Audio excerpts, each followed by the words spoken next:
मगध राज का उत्कर्ष। मगध पर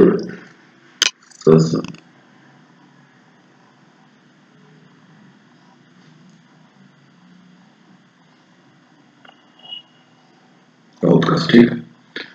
मगध पर जो शासन करने वाले वंश थे उनका क्रम कुछ इस प्रकार से है। पहले नंबर पर बृहद्रथ,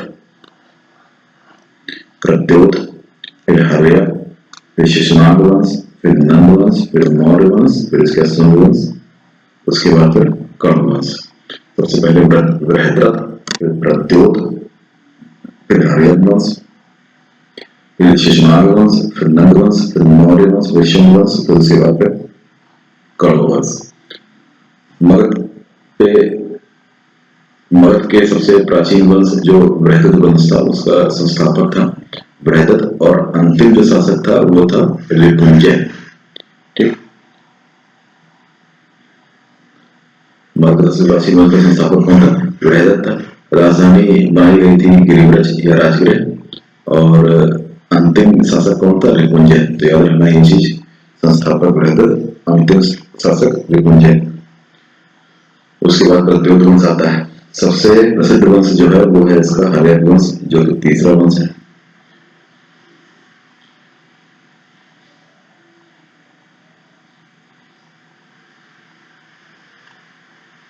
हर्य वंश का संस्थापक था बिंबिसार। ये बौद्ध धर्म का अनुयायी था।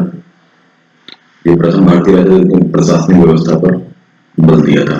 ठीक है, तो हर्य वंश का संस्थापक कौन था? बिंबिसार था, और यह बौद्ध धर्म का अनुयायी भी था, और यह प्रथम भारतीय राजा था जिसने प्रशासनिक व्यवस्था पर बल दिया था। बिंबिसार ने ब्रह्मदत्त को हराकर अंगराज को मगध में मिला लिया था। बिंबिसार ने राजगृह का निर्माण कर उसे अपनी राजधानी बनाया था। ठीक है, महात्मा बुद्ध की सेवा में बिंबिसार ने अपने राजवैद्य जीवक को भेजा था। अवंती के राजा प्रद्योत जब पांडवों से ग्रसित थे उस समय भी बिंबिसार ने जीवक को उनकी सेवा में शुश्रूषा के लिए भेजा था, सेवा के लिए भेजा था। बिंबिसार ने वैवाहिक संबंध स्थापित करके अपने साम्राज्य का विस्तार किया। उसकी कौशल प्रसन्नति की बहन महाकौशला से वैशाली की चेटक की पुत्री जयंगना से मध्य प्रदेश की राजकुमारी 6 माह से शादी की थी। बिंबिसार की हत्या उसके पुत्र अजातशत्रु ने कर दी और बैठा था गद्दी पर। अजातशत्रु का उपनाम कुणिक था। प्रारंभ में जैन धर्म का अनुयायी था। तो हर्य वंश का संस्थापक बिंबिसार बौद्ध धर्म का अनुयायी था, और उसका पुत्र अजातशत्रु जैन धर्म का अनुयायी था। अजातशत्रु के सुयोग मंत्री का नाम वर्षकार था। इसी की सहायता से अजातशत्रु ने वैशाली पर विजय प्राप्त कर दी। अजातशत्रु के सुयोग मंत्री का नाम क्या था? वर्षकार था। इसी की सहायता से अजातशत्रु ने वैशाली पर विजय प्राप्त की थी। 661 ईस्वी पूर्व में अपने पिता की हत्या कर उदयन मगध की गद्दी पर बैठा था। उदयन ने पाटलिपुत्र की स्थापना की। वह जैन धर्म का अनुयायी था। हर्य वंश का अंतिम राजा कौन था? नागदशक था। तो हर्य वंश की स्थापना किसने की? हर्य वंश की स्थापना की बिंबिसार ने, और अंतिम शासक कौन था इसका? नागदशक था। ठीक है, एक बार फिर से देख लेते हैं हर्य वंश को। तो संस्थापक हो गया बिंबिसार, बौद्ध धर्म का अनुयायी था, और इसने अंगराज्य को अपने राज्य मिला लिया था। अंगराज के शासक मगध को ब्रह्मदत्त को हराकर मगध में मिला लिया था। इसने राजगृह अपनी राजधानी का निर्माण किया था। इसके दरबार में इसके राजवैद्य जीवक थे, और राजवैद्य जीवक इसकी सेवा में थे, और इसने जीवक को महात्मा बुद्ध के इलाज के लिए भेजा था। और अवंत के राजा प्रद्योत के पांडव लोग से ग्रसित हो गए थे, उसके इलाज के लिए भेजा था। बिंबिसार ने वैवाहिक संबंध स्थापित करके अपने साम्राज्य का विस्तार किया। जैसे कौशल नरेश प्रसन्नजित की पुत्री महाकौशला से, वैशाली के चेटक की पुत्री चेल्लाना से, अथवा मध्य प्रदेश की राजधानी शेमा शादी की थी। बिंबिसार की हत्या उसके पुत्र अजातशत्रु ने कर दी। अजातशत्रु का एक नाम और क्या था? कुणिक। अजातशत्रु शुरुआत में जैन धर्म का अनुयायी था।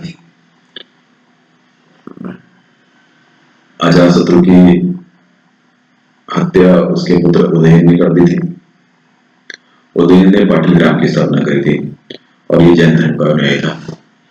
तो बिंबिसार बौद्ध धर्म का अनुयायी, अजातशत्रु बिंबिसार की हत्या कर दी अजातशत्रु और गद्दी पर बैठा। शुरुआत में जैन धर्म का अनुयायी था। अजातशत्रु की हत्या करी उदयन ने और ये गद्दी पर बैठा, ये भी इसका पुत्र था, ये जैन धर्म का अनुयायी था। हर्यक वंश का अंतिम राजा उदयन का पुत्र कौन था? नागशक था। हर्यक वंश का अंतिम राजा कौन था? उदयन का पुत्र नागशक। हर्यक वंश का अंतिम राजा था उदयन का पुत्र नागशक। नागशक को उसके अमात्य शिशुनाग ने अपदस्थ करके मगध पर शिशुनाग वंश की स्थापना की थी। तो हर्यक वंश का अंतिम शासक कौन सा? शिशुनाग। और नागशक, सॉरी, हर्यक वंश का अंतिम शासक था नागशक और नागशक की हत्या कर दी उसके अमात्य शिशुनाग ने और शिशुनाग वंश की स्थापना करी। तो बृहदत्त, प्रद्योत, हर्यक, शिशुनाग। हर्यक वंश का स्थापक बिंबिसार, अंतिम नागशक और बृहदत्त वंश का संस्थापक कौन था? बृहदत्त था स्वयं और अंतिम कौन था? रिपुंजय। शिशुनाग ने अपनी राजधानी पाटलिपुत्र से हटाकर वैशाली स्थापित करी। शिशुनाग ने अपनी राजधानी जो पाटलिपुत्र जो कि उदयन ने स्थापित करी थी उसको हटा करके वैशाली ट्रांसफर कर ली। शिशुनाग का उत्तराधिकारी था कालाशोक। कालाशोक फिर से राजधानी को पाटलिपुत्र ले गया। शिशुनाग ने राजधानी वैशाली स्थानांतरित करी थी और कालाशोक फिर से राजधानी को कहाँ ले गया था? पाटलिपुत्र ले गया था। शिशुनाग वंश का अंतिम शासक कौन था? नंदीवर्धन था और नंदीवर्धन था शिशुनाग वंश का अंतिम शासक। तो शिशुनाग वंश की स्थापना किसने की? स्वयं शिशुनाग ने की। और हर्यक वंश के अंतिम शासक नागशक की हत्या करके, और इसका अंतिम शिशुनाग वंश का अंतिम राजा कौन था? नंदीवर्धन था। ठीक है। नंद वंश का संस्थापक, उसका नंद वंश आता है, नंद वंश का संस्थापक महापद्मनंद था और इसका अंतिम शासक कौन था? दयानंद। उसके बाद मौर्य साम्राज्य आता है, तो बताइए फिर शिशुनाग वंश का नंद वंश आता है, नंद वंश का मौर्य, फिर समुद्र मौर्य। देखिए सिकंदर को देख लेते हैं पहले। सिकंदर के पिता का नाम क्या था? फिलिप था। सिकंदर अरस्तु का शिष्य था। सिकंदर ने भारत विजय का अभियान 326 ईस्वी पूर्व में प्रारंभ किया था। 326 ईस्वी पूर्व प्रारंभ किया था। सिकंदर के सेनापति का नाम था सेल्यूकस निकेटर। इसी ने चंद्रगुप्त मौर्य के दरबार में निरसनी को दिया था। सिकंदर को पंजाब के शासक पोरस के साथ युद्ध करना पड़ा, जिसे हाइडेस्पीस के युद्ध या झेलम के युद्ध के नाम से जाना जाता है। सिकंदर को पंजाब के शासक पोरस के साथ युद्ध करना पड़ा था, जिसे हाइडेस्पीस के युद्ध या झेलम या विरस्ता के युद्ध के नाम से जाना जाता है। सिकंदर की सेना ने व्यास नदी के पश्चिम तट पर पहुंचकर उसे पार करने से इनकार कर दिया था और सिकंदर को फिर स्थल मार्ग से वापस लौटना पड़ा था। तो कौन सी नदी के तट पर पहुंचकर सिकंदर की सेना ने उसे पार करने से इनकार कर दिया? वो थी व्यास नदी, और इस कारण सिकंदर को स्थल मार्ग से वापस लौटना पड़ा था। सिकंदर का स्थल मार्ग का सेनापति तो बता ही दिया हमने। स्थल मार्ग का सेनापति था सेल्यूकस निकेटर और जल सेनापति था उसका नियार्कस। सिकंदर का प्रिय घोड़ा बहु केकला था, इसी नाम पर उसने नदी के तट पर बहु केकला नामक नगर को बसाया था। अब नेक्स्ट आते हैं हम लोग मौर्य साम्राज्य। मौर्य वंश के अंतिम संस्थापक धन की हत्या करके चंद्रगुप्त मौर्य ने मौर्य साम्राज्य की स्थापना की थी। चंद्रगुप्त मौर्य केवल जैन धर्म का अनुयायी था। चंद्रगुप्त मौर्य कौन धर्म का अनुयायी था? जैन धर्म का अनुयायी था। चंद्रगुप्त ने अपना अंतिम समय कर्नाटक के श्रवणबेलगोला में स्थान पर बिताया था और वहीं की संलेखना करी थी। चंद्रगुप्त ने 305 ईस्वी पूर्व में 326 ईस्वी पूर्व में उसने प्रारंभ किया था अपना भारत अभियान, और चंद्रगुप्त ने 305 ईस्वी पूर्व में सेल्यूकस निकेटर को हरा दिया था। सेल्यूकस निकेटर सिकंदर का सेनापति था, थल सेनापति था। सेल्यूकस निकेटर ने अपनी पुत्री कार्नेलिया की शादी चंद्रगुप्त मौर्य के साथ में कर दी और इसको 4 साम्राज्य 4 प्रांत इसको दे दिए थे, काबुल, कंधार, हेरात, मकरान। काबुल, कंधार, हेरात और मकरान इसको चंद्रगुप्त को दे दिए थे। चंद्रगुप्त ने जैन गुरु भद्रबाहु से, अब भद्रबाहु तो पता ही है आपको, भद्रबाहु यही कर्नाटक की तरफ आए थे, तो भद्रबाहु से चंद्रगुप्त मौर्य ने जैन धर्म की दीक्षा ली थी और समर में इसने संगठना की थी। मेगास्थनीज सेल्यूकस निकेटर का राजदूत था, चंद्रगुप्त मौर्य के दरबार में रहता था, ये बताइए आपको। मेगास्थनीज की पुस्तिका का नाम इंडिका है, भी पता है, ठीक है। देखिए चंद्रगुप्त और सेल्यूकस के बीच में युद्ध का वर्णन एप्पियान, चंद्रगुप्त मौर्य और सेल्यूकस निकेटर के बीच में हुए युद्ध का वर्णन एप्पियानस ने किया है, ठीक है। चंद्रगुप्त मौर्य के बाद में उसका जो पुत्र है वो शासक बना, उसका नाम था बिंदुसार। बिंदुसार बिंदुसार वही का नाम है, बिंदुसार हरे इसका, ये मौर्य का है बिंदुसार, ठीक है। बिंदुसार बिंदुसार को अमित्रघात के नाम से जाना जाता है और इसका मतलब है शत्रु विनाशक। बिंदुसार आजीवक संप्रदाय का अनुयायी था। बिंदुसार कौन संप्रदाय का अनुयायी था? आजीवक संप्रदाय का अनुयायी था। वायु पुराण में बिंदुसार को भद्रसार भी कहा गया है, तो ये भी पूछा सकता है, इसे भद्रसार के नाम से भी जाना जाता है, तो बिंदुसार को भद्रसार के नाम से भी जाना जाता है। कौन से संप्रदाय का अनुयायी था? ये आजीवक संप्रदाय का अनुयायी था। स्ट्रैबो के अनुसार सीरियन नरेश एंटियोकस ने बिंदुसार के दरबार में डायमेकस नामक राजदूत को भेजा था, इसे ही मेगास्थनीज का उत्तराधिकारी माना जाता है। ये तो बताया था हमने कि बिंदुसार है और डायमेकस, ये इसका लिंक करके हमने बताया था। जैन ग्रंथों में बिंदुसार को सिंहसेन कहा गया है। तो 3 नाम हो गए बिंदुसार के, एक तो अमित्रघात हो गया, भद्रसार हो गया, बिंदु पड़ गया था उसके, ऐसे करके बिंदुसार के माथे पे बिंदु पड़ा था तो भद्र लगता था, मतलब अभद्र नहीं लगता था, भद्र लगता था, तो इसलिए उसको क्या बोलते थे? भद्रसार। और सिंह की भांति का रास्ता था तो इसको सिंहसेन भी कहा जाता था। बिंदुसार के शासनकाल में तक्षशिला में हुए तो विद्रोह का वर्णन है, जिसको दबाने के लिए उसने पहले अपने पुत्र सुशील को भेजा था, उसके बाद अशोक को भेजा था, ठीक है। बिंदुसार के शासनकाल में तक्षशिला में हुए तो विद्रोह का वर्णन, जिसको दबाने के लिए उसने पहले सुशील को भेजा था, उसके बाद उसने अशोक को भेजा था। नेक्स्ट एथेनियस के अनुसार में सीरिया के शासक एंटियोकस प्रथम से मदिरा, सूखा अंजीर और एक दार्शनिक भेजने की प्रार्थना की थी। बौद्ध विद्वान तारानाथ ने बिंदुसार को 16 राज्यों का विजेता बताया। तो तारानाथ इसके समकालीन है, बिंदुसार के समकालीन, बिंदुसार को 16 राज्यों का विजेता बताया, ठीक है। बिंदुसार के बाद में आता है अशोक, सम्राट अशोक। सम्राट अशोक जब राजगद्दी पर बैठ रहा था उस समय वो कहाँ का राज्यपाल था? अवंती का राज्यपाल था, मतलब अवंती मतलब उज्जैन, ठीक है। अशोक ने कलिंग विजय का जो वर्णन किया है वो अपने राज्याभिषेक से इसका सब कुछ काउंट होता है। और 269 में ये गद्दी पर बैठा था, या 269 ईस्वी में गद्दी पर बैठा था। 8वें वर्ष में इसने कलिंग पर आक्रमण किया था और कलिंग की राजधानी तोसन पर अधिकार कर लिया था। प्लिनी का कहना था कि मिस्र का राजा टार्मिक्राडेनबस ने पाटलिपुत्र में डायनोसियस का नाम का एक राजदूत भेजा था अशोक के दरबार में, ठीक है। तो अशोक ने कब आक्रमण किया था? अपने राज्याभिषेक के 8वें वर्ष में किया था, ठीक है। उपगुप्त नामक बौद्ध भिक्षु ने अशोक को बौद्ध धर्म की दीक्षा दी थी। तो अशोक को बौद्ध धर्म की दीक्षा किसने दी थी? उपगुप्त नामक बौद्ध भिक्षु दी थी। तो बिंदुसार जो है वो आजीवन संप्रदाय का अनुयायी था। चंद्रगुप्त मौर्य, ये बताइए सबको, जैन धर्म का अनुयायी था। और अशोक किसका अनुयायी था? बौद्ध धर्म का अनुयायी था। और किसने उसको दीक्षा दी थी? उपगुप्त नामक बौद्ध भिक्षु था, उसने उसको बौद्ध धर्म की दीक्षा दी थी।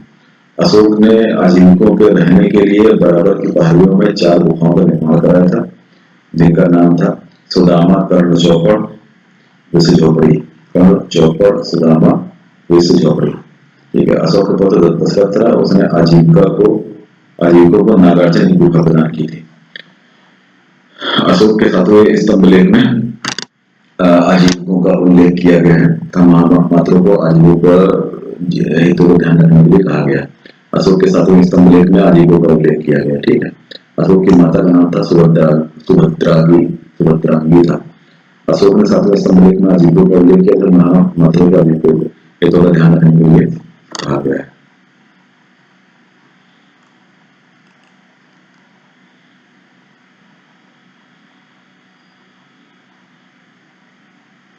देखते हैं अशोक ने बौद्ध धर्म के प्रचार प्रसार के लिए अपने पुत्र महेंद्र और पुत्री संघमित्रा को श्रीलंका भेजा था। और भारत में किसको किसको भेजा था? अपने पुत्र और पुत्री महेंद्र और संघमित्रा को श्रीलंका भेजा था। अशोक की ग्रीक और अरेमाइक लिपि में लिखे हुए अभिलेख जो है वो अफगानिस्तान से प्राप्त होते हैं।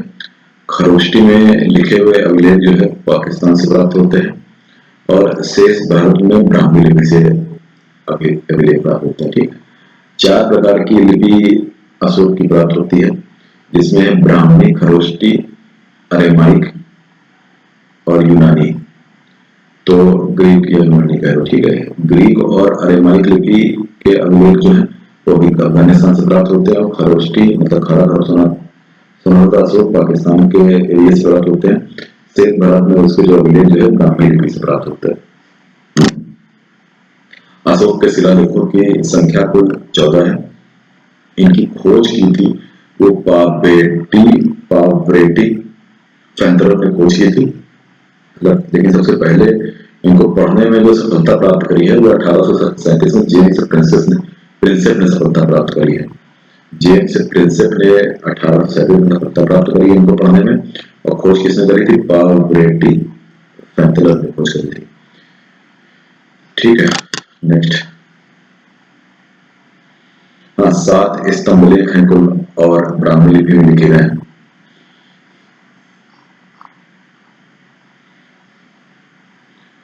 अशोक के कौशाम्बी अभिलेख को क्या कहा जाता है? रानी का अभिलेख कहा जाता है।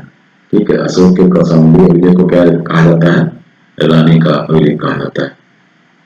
ठीक है। सबसे छोटा अशोक का अभिलेख है वो स्तंभ लेख है वो है रुमिनदेई, जिसमें अशोक द्वारा भू राजस्व को रुमिनदेई बौद्ध धर्म का माता बुद्ध का जन्म स्थान होने कारण वहां पे उसने कर को घटा करके 1/10 कर दिया था। कौशाम्बी अभिलेख को क्या कहा जाता है? रानी का अभिलेख कहा जाता है। सबसे छोटा कौन सा है? रुमिनदेई अभिलेख है। अशोक का सबसे लंबा कौन सा है? 7वां है। 7वां अभिलेख सबसे लंबा है। सबसे छोटा है रुमिनदेई। रानी का अभिलेख कौन है? कौशाम्बी है। ठीक है। प्रथम अभिलेख में अशोक घोषणा करता है कि सभी मनुष्य मेरे संतान हैं। अशोक का सार एक गुना मतलब कंदहार अफगानिस्तान से प्राप्त हुआ अभिलेख ग्रीक और अरेमाइक भाषा में है। अशोक ने जो अपने प्रांत को 5 भागों में बांटा था, उसमें उत्तरापद की राजधानी थी तक्षशिला, अवंती राष्ट्र की राजधानी थी उज्जैनी, कलिंग की राजधानी थी तोसनी, दक्षिणापद की राजधानी थी सुवर्णगिरी और पूर्वी प्रांत या प्राची की राजधानी थी पाटलिपुत्र। तो उत्तरापद की राजधानी तक्षशिला, पूर्वी प्रांत की राजधानी पाटलिपुत्र, अवंती राष्ट्र की राजधानी उज्जैनी, कलिंग की राजधानी तोसनी, दक्षिणापद की राजधानी सुवर्णगिरी।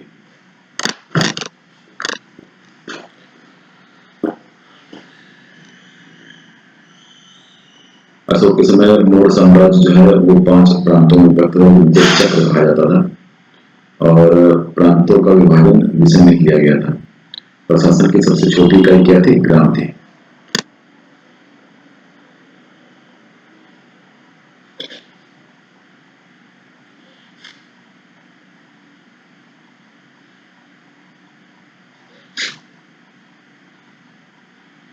अशोक के समय जो पदाधिकारी थे कुल 18 पदाधिकारी थे उसके पास में। उनमें से कुछ खास है उनके विषय में देख लीजिए। समाहर्ता क्या होता था? Tax collector. ठीक है। संविधाता होता था, टीओ होता था, राजकीय कोष का अध्यक्ष होता था, ट्रेजरी ऑफिसर। टैक्स कलेक्टर हो गया समाहर्ता, और संविधाता हो गया, टीओ हो गया, ट्रेजरी ऑफिसर। प्रशासता हो गया जेल सुपरिटेंडेंट। प्रदेशी हो गया कमिश्नर। और हो गया कोतवाल। ठीक। नायक हो गया नगर रक्षा का अध्यक्ष। कर्मांतिक हो गया उद्योगों और कारखानों का अध्यक्ष। दंडपाल हो गया सेना का सामान एकत्रित करने वाला, मतलब पुलिस सेना का सामान एकत्रित करने वाला कौन हो गया? दंडपाल हो गया। कर्मांतिक हो गया उद्योगों और कारखानों का अध्यक्ष हो गया। नायक हो गया नगर रक्षा का अध्यक्ष हो गया। टोर हो गया नगर का कोतवाल। प्रदेशी हो गया कमिश्नर। प्रशासक कौन हो गया? ये हो गया जेल सुपरिटेंडेंट। संविधाता हो गया राजकीय कोष का अध्यक्ष हो गया। समाहर्ता हो गया टैक्स कलेक्टर। प्रशासकों में सबसे छोटा क्या था? गोप था, और ये 10 ग्रामों का शासन संभालता था। प्रशासकों में सबसे छोटा कौन था? गोप था, और ये 10 ग्रामों का शासन संभालता था। सबसे छोटा प्रशासक जो व्यक्ति होता था, मतलब ये ऐसे लगा लो कि नया तहसीलदार लगा लो, गोप जो होगा नया तहसीलदार हो गया, 10 ग्रामों का शासन संभाल रहा है। ठीक है। मेगास्थनीज के अनुसार अशोक के नगर प्रशासन 30 सदस्यों का एक मंडल करता था तथा ये 6 समितियों में विभाजित था। प्रत्येक समिति में 5 सदस्य होते थे, मतलब 5 6 30, टोटल 30। ठीक है। बिक्री कर के रूप में मूल्य का 1/10 वसूल लिया जाता था, और इसको बचाने वाले को मृत्यु दिया जाता था। मेगास्थनीज के अनुसार एग्रोनोमी मार्ग निर्माण अधिकारी था, मतलब एग्रोनोम नहीं था, ये गडकरी थे, ये गडकरी थे। नेक्स्ट,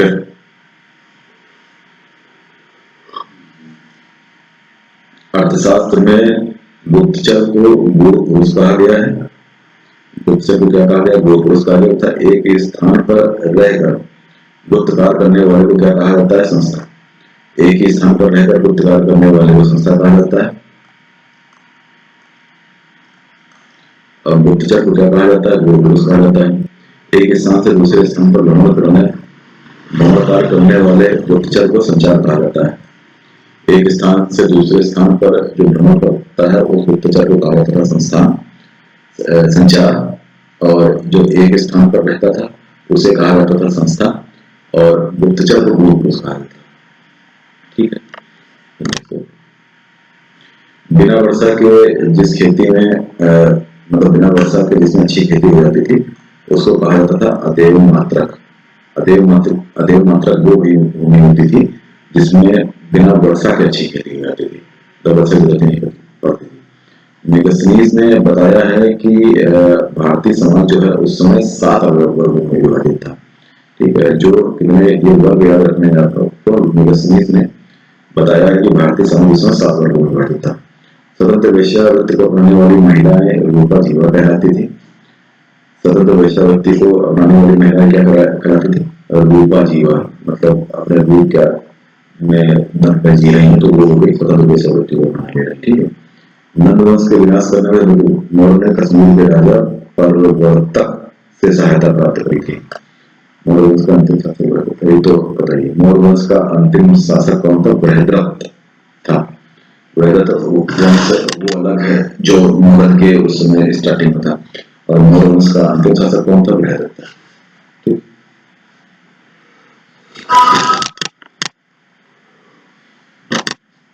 मौर्य समाज के पतन के बाद मगध पर ब्राह्मण साम्राज्य का शासन आया।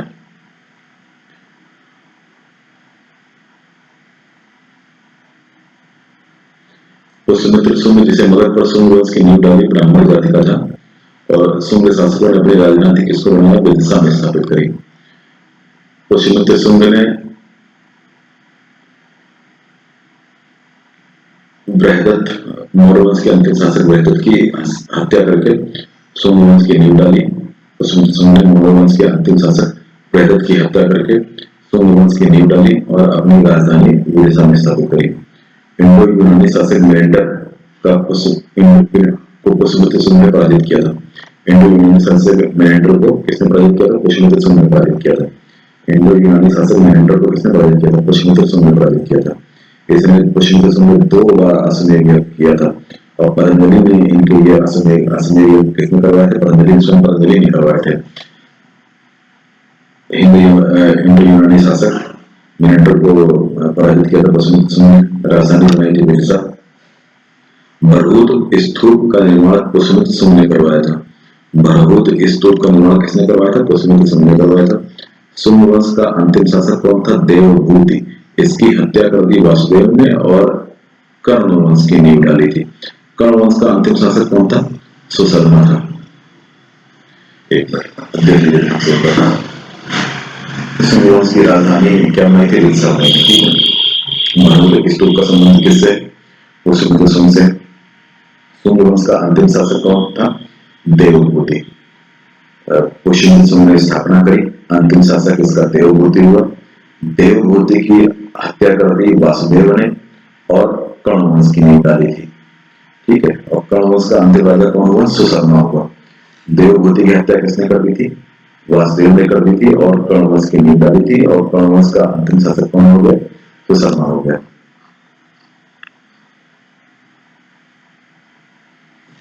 सिमुक ने सुशर्मा की हत्या कर दी और सातवाहन वंश की नींव डाली थी। सातवाहन आंध्र वंश शासकों ने अपनी राजधानी प्रतिष्ठान गोदावरी नदी के किनारे में स्थापित करी थी। प्रतिष्ठान महाराष्ट्र मतलब गोदावरी नदी के किनारे स्थापित करी थी।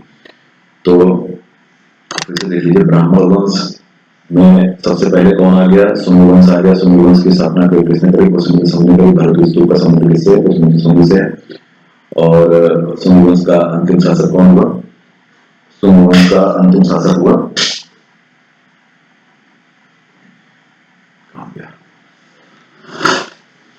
देवभूति हुआ। देवभूति की हत्या किसने कर दी? देवभूति की हत्या करी वासुदेव ने करी। कर्ण वंश की नींव डाली। कर्ण वंश का अंतिम शासक कौन हुआ? सुशर्मा हुआ। और सुशर्मा की हत्या किसने कर दी? सुशर्मा की हत्या कर दी सिमुक ने कर दी और सातवाहन वंश की नींव डाली थी। ठीक है। नेक्स्ट देखिए,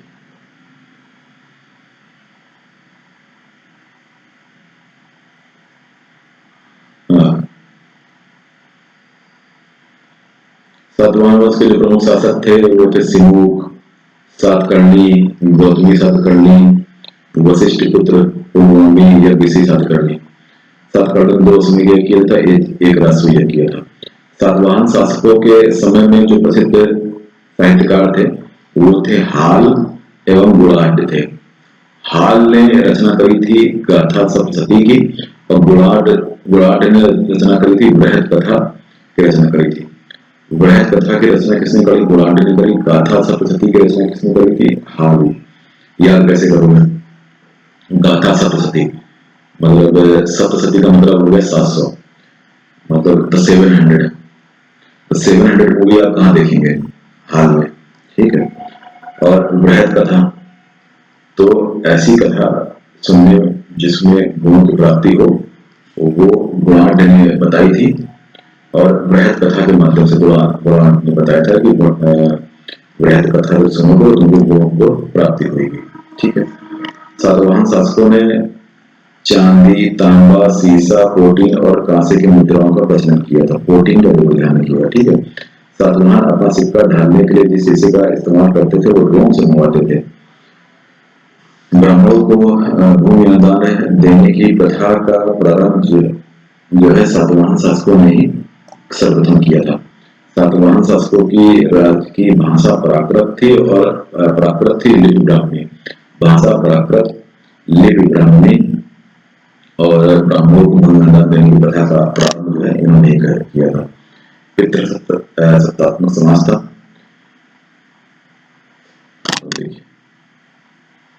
भारत पर के यवन राज्य, हिंद यूनानी, शक, पहलव, कुषाण। भारत पे यवन आक्रमण करने वाले यवन राज्यों का जो क्रम है वो इस प्रकार से है: हिंद यूनानी, शक, पहलव, कुषाण। हिंद यूनानी, शक, पहलव, कुषाण। हिंद यूनानी, शक, पहलव, कुषाण। हिंद यूनानी, शक, पहलव, कुषाण। भारत पर सबसे पहले आक्रमण बैक्ट्रिया के शासक डेमेट्रियस ने किया था। भारत पर सबसे पहला हिंद यवन आक्रमण किसने किया था? बैक्ट्रिया के शासक डेमेट्रियस ने किया था, और इसने साकल को अपनी राजधानी बनाया था। साकल को अपनी राजधानी बनाया था। इसे ही हिंद यूनानी या बैक्ट्रिया यूनानी कहा गया। हिंद यूनानी शासकों में सबसे अधिक विख्यात था मेनेंडर, और इसको किसने हराया था? चंद्रगुप्त मौर्य ने हरा दिया था।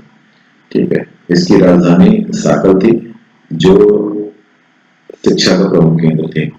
तो हिंद यूनान सबसे पहला आक्रमण जो है वो किया था डेमेट्रियस ने, साकल को अपनी राजधानी बनाया था, और सबसे अधिक विख्यात जो था वो था मेनेंडर, और राजधानी इसकी थी साकल, और इस शिक्षा का प्रमुख केंद्र थी। ठीक है, उसके बाद फिर मेनेंडर के प्रश्न एवं नागसेन द्वारा दिए गए उत्तर एक पुस्तक के रूप में संग्रहित हैं, जिसका नाम है मिलिंद, अर्थात मिलिंद प्रश्न।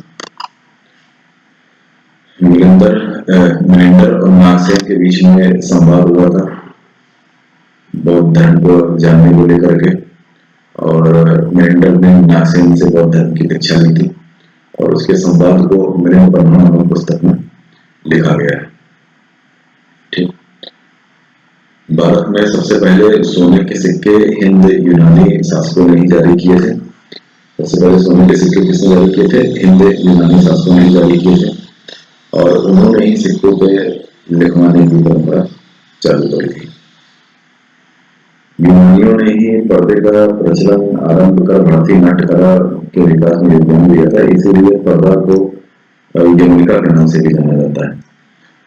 हिंद यूनानी, उसके बाद शक पहला कुशाण। तो अब देखते हैं लोग शक में। प्रथम शक राजा जो था उसका नाम था मोये। प्रथम शक राजा क्या था? मोये। प्रथम शक राजा का नाम क्या था? मोये। और 58 ईस्वी पूर्व में उज्जैन में एक स्थानीय राजा ने शकों को पराजित करके बाहर खड़े दिया था, और विक्रमादित्य की उपाधि धारण की थी। शकों पर विजय के उपलक्ष्य में 58 ईस्वी पूर्व में एक नया संवत विक्रम संवत के नाम से प्रारंभ हुआ। तो विक्रम संवत 58 ईसा पूर्व। 58 ईसा पूर्व में क्या हुआ था कि उज्जैन का एक शासक था, उसने शकों को पराजित किया। अब शकों को पराजित किया और उसने कृपा धारण करी विक्रमादित्य की। तो इस कारण विक्रमी संवत को चलाया। तो ये एग्जाम में पूछा जाता है कि विक्रमी संवत किसके उपलक्ष्य में जारी किया गया था? तो शकों को पराजित करने के उपलक्ष्य में जारी किया गया था। ठीक है, विक्रमी संवत शकों को पराजित करने के उपलक्ष्य में जारी किया गया था 58 ईसा पूर्व, और उज्जैन का एक शासक था, उसने जारी किया था।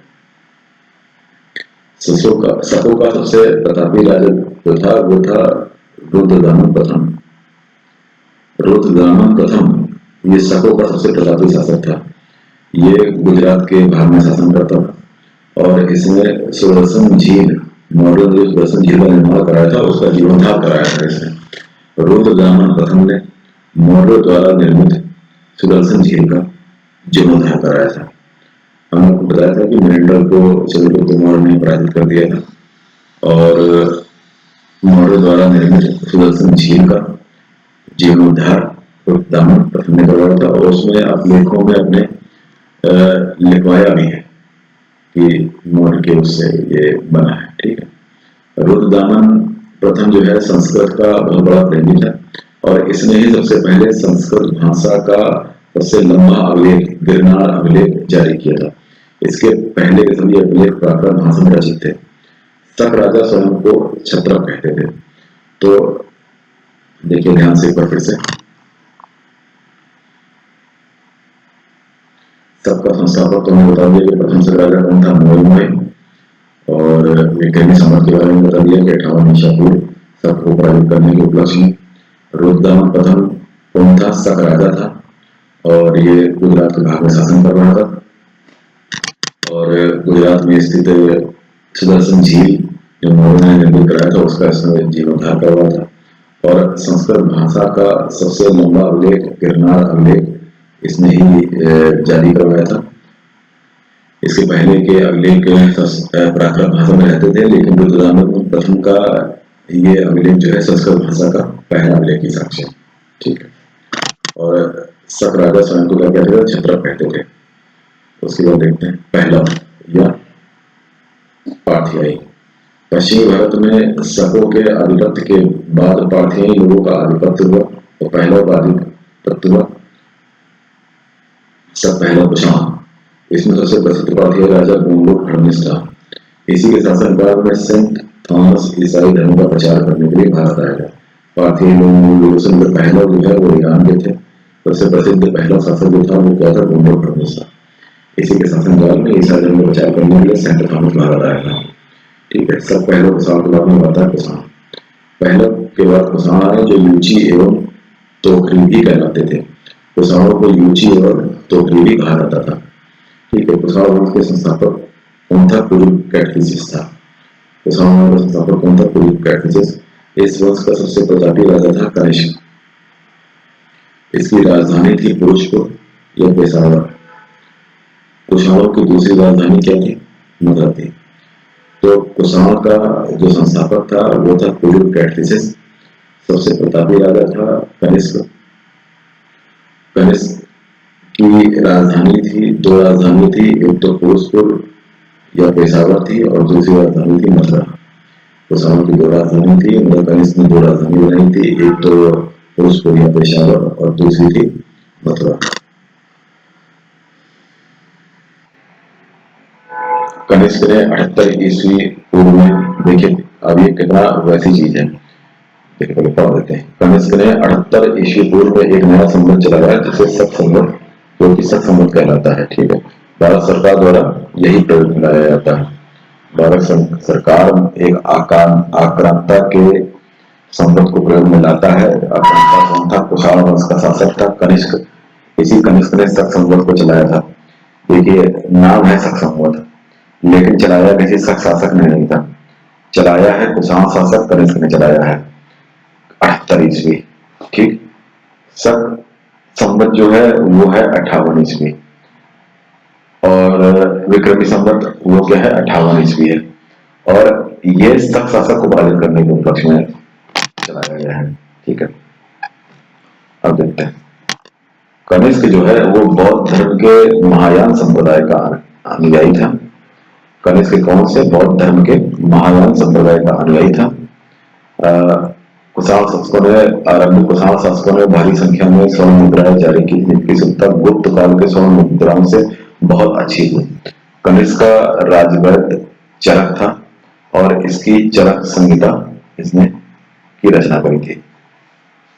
बिंबिसार के राजवैद्य का क्या नाम था? जीवक था। कनिष्क ये भी बौद्ध धर्म का अनुयायी था और बौद्ध धर्म की महायान शाखा का अनुयायी था।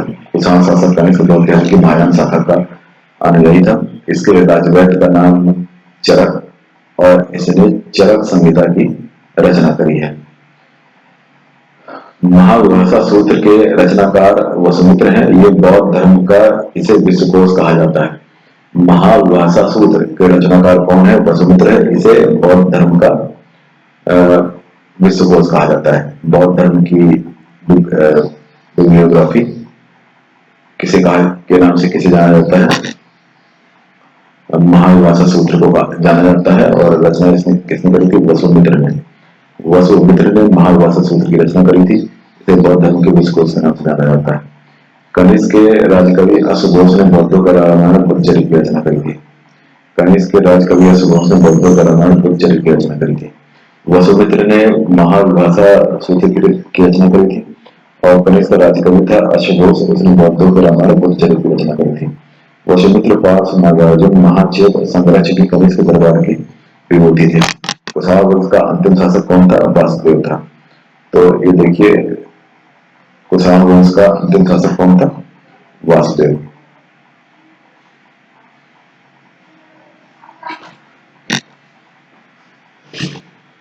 कर्ण वंश का संस्थापक था वासुदेव और कुषाण वंश का अंतिम शासक कौन था? वासुदेव। कुषाण राजा स्वयं को, शक राजा स्वयं को क्या कहते थे? क्षत्रप कहते थे और कुषाण राजा अपने आप को देवपुत्र कहलाते थे। कुषाण वंश का अंतिम शासक हो गया वासुदेव हो गए। कुषाण राजा स्वयं को देवपुत्र कहलाते थे। ये उपाधि कुषाण ने चीन में से ली थी। ठीक है, तो महेश के दरबार में वसुमित्र आशुतोष की महाविभाषा सूत्र की रचना करी थी। महाविभाषा सूत्र वसुमित्र ने रचना करी थी और इसको बौद्ध धर्म का विश्वकोश कहा जाता है। उनका राज्यवेद का नाम था चरक। चरक संहिता की रचना करी थी। अश्वघोष भी इनके दरबार में थे जिन्हें बौद्ध चरित्र की अश्वघोष ने बौद्ध चरित्र की रचना करी थी। नागार्जुन भी इनके दरबार में थे जिनको भारत का आइंस्टीन कहा जाता है। अब देखिए, अब आते हैं हम लोग गुप्त साम्राज्य में। गुप्त साम्राज्य का उदय तीसरी शताब्दी के अंत में प्रयाग के निकट कौशाम्बी में हुआ। तो गुप्त साम्राज्य का उदय कहां पर हुआ? कौशाम्बी में हुआ।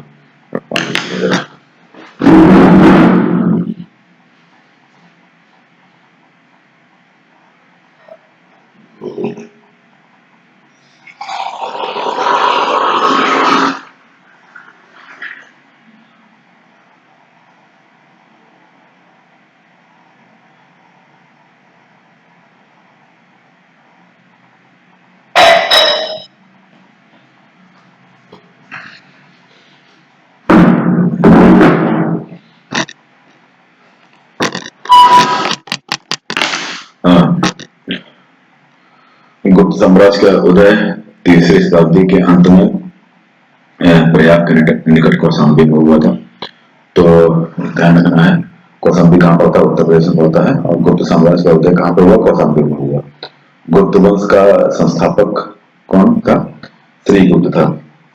श्रीगुप्त का उत्तराधिकारी घटोत्कच हुआ। गुप्त वंश का संस्थापक कौन हुआ? श्रीगुप्त हुआ। उदय कहाँ पे हुआ इसका? कौशाम्बी में हुआ। गुप्त वंश का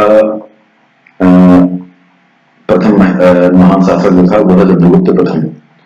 चंद्रगुप्त प्रथम ने लिच्छवी राजकुमारी कुमार देवी से विवाह किया और महाराजा विराज की उपाधि धारण करी थी। चंद्रगुप्त प्रथम ने किससे विवाह किया था? लिच्छवी राजकुमारी कुमार देवी से विवाह किया था, महाराजा विराज की उपाधि धारण करी थी। गुप्त संवत 319 से 20, ठीक है। विक्रमी, ठीक है, 3 संवत अभी तक हो गए। एक तो हो गया आपका संवत 78, विक्रमी 58, गुप्त संवत 319 से 20। इसकी शुरुआत किसने करी थी? चंद्रगुप्त प्रथम ने करी थी। एकदम पूछ लिया था गुप्त साम्राज्य का संस्थापक कौन था? चंद्रगुप्त प्रथम ऑप्शन रखा था, नहीं, श्रीगुप्त संस्थापक था। और गुप्त संवत की शुरुआत की थी चंद्रगुप्त प्रथम ने करी थी। और चंद्रगुप्त प्रथम के बाद में समुद्रगुप्त गद्दी पर बैठा। उसने आर्यावर्त के 9 शासकों, दक्षिणावर्त के 12 शासकों को पराजित किया था। इसलिए इसकी विजयों के कारण उसको भारत का नेपोलियन कहा जाता है। समुद्रगुप्त का दरबारी कवि कौन था? हरिसेन था और उसे ने इलाहाबाद प्रशस्ति की रचना करी थी। समुद्रगुप्त जो है विष्णु का उपासक था और इसने अश्वमेध कर्ता की उपाधि धारण करी थी। समुद्रगुप्त गुप्त जो है विष्णु भगवान का उपासक था और इसने अश्वमेध कर्ता की उपाधि धारण कर ली थी। अश्वमेध कर्ता की। समुद्रगुप्त संगीत प्रेमी था और इसको सिक्कों पर वीणा वादन करते हुए दिखाया गया है। इसने विक्रमांक की उपाधि भी धारण करी थी और कविराज भी कहते थे इसको। जो कि वीणा बजा रहा है तो इसलिए कविराज तो कहेंगे ही कहेंगे। विष्णु भगवान का उपासक था समुद्रगुप्त और विक्रमांक की उपाधि भी धारण करी थी। महाराजा विराज की उपाधि किसने धारण करी थी? चंद्रगुप्त प्रथम धारण करी थी। ये लक्ष्मी राजकुमारी से विवाह करने के पश्चात उसने उपाधि धारण करी थी। कुमार देवी से विवाह करने के पश्चात ये उपाधि उसने धारण करी थी। चंद्रगुप्त द्वितीय के शासनकाल में फायान भारत पर आया था।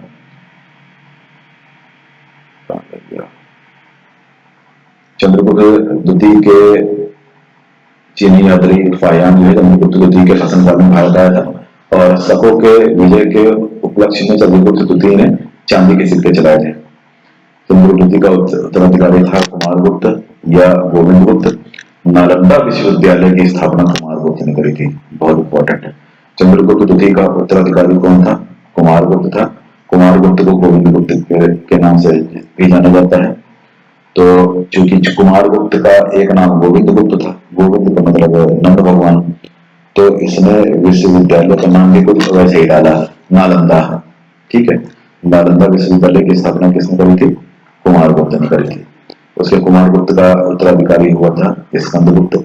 इसने गिरनार पर्वत, सुदर्शन झील का पुनरुद्धार करवाया था। ठीक है, वो मैंने बताया था आपको कि रुद्रदामन ने मतलब करवाया था वहां पर सक्सेसफुल रुद्रदामन ने। ठीक है, रुद्रदामन ने गिरनार पर्वत का और सुदर्शन झील का पुनरुद्धार किसने करवाया था? स्कंदगुप्त ने करवाया था। और किसके मतलब करवाया था? बेसिकली रुद्रदामन ने, लेकिन किसके कहने पर करवाया था? स्कंदगुप्त के कहने पर करवाया था। ठीक है, स्कंदगुप्त के शासनकाल में ही हुओं का आक्रमण हुआ, जिसकी जानकारी हमें भेदवी स्तंभ से प्राप्त होती है। अंतिम गुप्त शासक विष्णुगुप्त था, मतलब श्रीगुप्त से लेकर के विष्णुगुप्त तक का अंतिम स्कंदगुप्त के शासनकाल में ही हुओं का आक्रमण हुआ था। और अंतिम गुप्त शासक कौन था? विष्णुगुप्त था।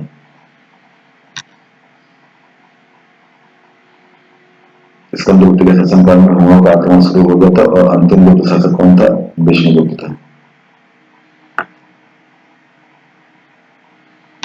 गुप्त साम्राज्य की सबसे बड़ी प्रादेशिक इकाई थी देश, जिसके शासक को गोपना कहते थे। दूसरी प्रादेशिक इकाई थी भूपति, जिसके शासक को उपरी कहते थे। भूपति के नीचे थे विषय, जिसका प्रमुख विषयपति कहलाता था। पुलिस विभाग का मुख्य अधिकारी जो होता था वो दंडपाल। साधारण कर्मचारी थे, उनको चाटवाड़ कहा जाता था। गुप्त ग्राम समूहों की सबसे छोटी इकाई को गुप्त साम्राज्य में पेट कहा जाता था। ग्राम समूह की सबसे छोटी इकाई गुप्त साम्राज्य में क्या कहलाती थी? पेट कहलाती थी। पेट। गुप्त शासक कुमारगुप्त के दामोदर पुत्र ताम्रपत्र में भूमि बिक्री संबंधी अधिकारी उनके क्रियाकलापों का उल्लेख मिलता है। ठीक है, तो दामोदर पुत्र ताम्रपत्र लेख का संबंध किससे है? कुमारगुप्त से। दामोदर पुत्र लेख का संबंध किससे है? कुमारगुप्त से। इसमें भूमि की संबंध में क्रियाकलापों की जानकारी से प्राप्त होती है। सिल ऐसी भूमि को बोला जाता था जो कि जोतने योग्य नहीं होती थी। और अपहृत ऐसी भूमि को बोला जाता था जो जंगली होती थी। अपहृत मतलब अपहरण टाइप का उसका हो गया है। अपहरण कहाँ में होगा? जंगल में होगा। तो अपहृत ऐसी भूमि को बोला जाता था जो कि जंगली होती थी। और सिल ऐसी भूमि को बोला जाता था जो कि जोतने योग्य नहीं होती थी। ठीक है, सिंचाई के लिए रहट या घंटी यंत्र का प्रयोग उसमें होता था। श्रेणी के प्रधान को ज्येष्ठक कहा जाता था। गुप्त काल में उज्जैन एक बहुत बड़ा व्यापारिक केंद्र था। उज्जैन क्या था? व्यापारिक केंद्र था गुप्त काल में। ठीक है, कायस्थों का सबसे पहला वर्णन जो है वो याज्ञवल्क्य स्मृति में मिलता है। और जाति के रूप में कायस्थों का सर्वप्रथम वर्णन ओशनम स्मृति में मिलता है। कायस्थों का सबसे पहला वर्णन याज्ञवल्क्य स्मृति में मिलता है और जाति के रूप में सर्वप्रथम वर्णन ओशनम स्मृति में मिलता है। पहली बार किसी के सती होने का उल्लेख जो है भानुगुप्त के अभिव्यक्ति में मिलता है, जिसमें भोजराज की मृत्यु के पश्चात उसकी पत्नी के सती होने का उल्लेख है। गुप्त काल में वैश्यवृत्ति करने वाली महिलाओं को बलिका कहा जाता था और वृद्ध वैश्याओं को क्या कहा जाता? कुट्टनी। वृद्ध वैश्याओं को कहा जाता था कुट्टनी। और वैश्यावृत्ति करने वाली महिलाओं को क्या कहा जाता था? बलिका कहा जाता था।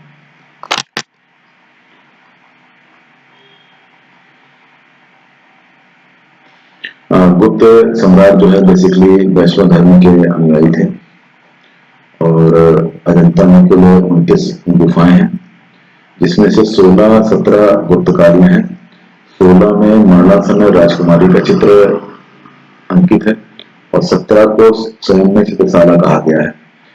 16-17 गुप्तकालीन है और 16 में मरणासन राजकुमारी, 17 को चित्रशाला कहा गया है। इस चित्रशाला में बुद्ध का जन्म, जीवन, महाविनिष्क्रमण, महापरिनिर्वाण की घटनाएं इस संबंधित चित्र उद्धृत किए गए हैं। ठीक है, अजंता की गुफाएं बौद्ध धर्म की कौन सी शाखा संबंधित है? महायान शाखा संबंधित है। मतलब अजंता की गुफाएं भी महान है, तो संबंधित किससे होंगे? महायान शाखा संबंधित है। ठीक है, गुप्त काल में निर्मित अन्य गुफा बाकी गुफा है जो बाघ नामक स्थान पर विंध्य पर्वत को काटकर बनाई जाती है।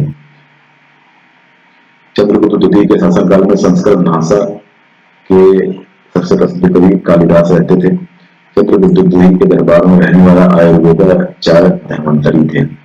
तो कालिदास थे, धन्वंतरी थे, नवरत्न इनके शासन में थे।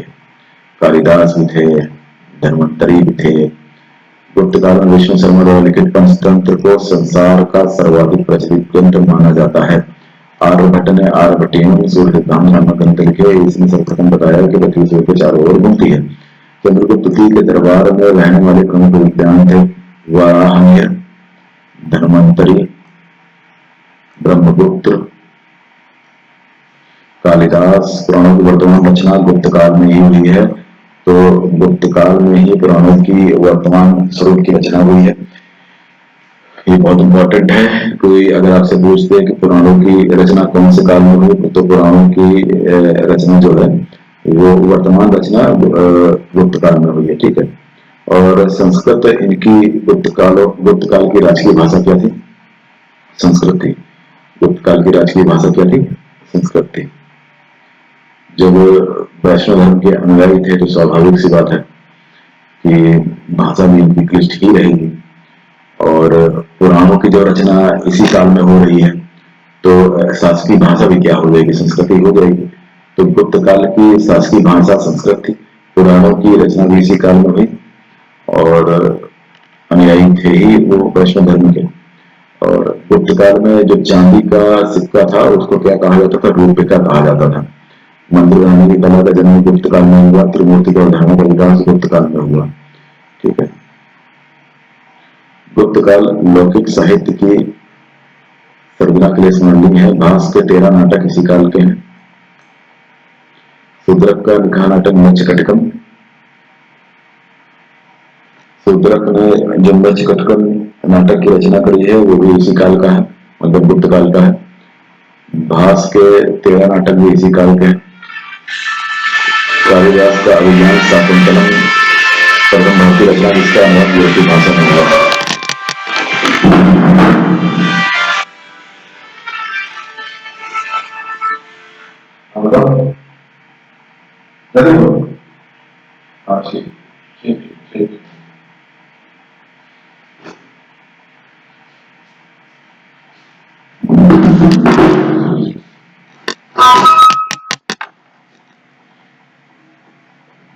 सांस्कृतिक उद्योग का गुप्त काल को भारतीय इतिहास का स्वर्णिम युग कहा जाता है।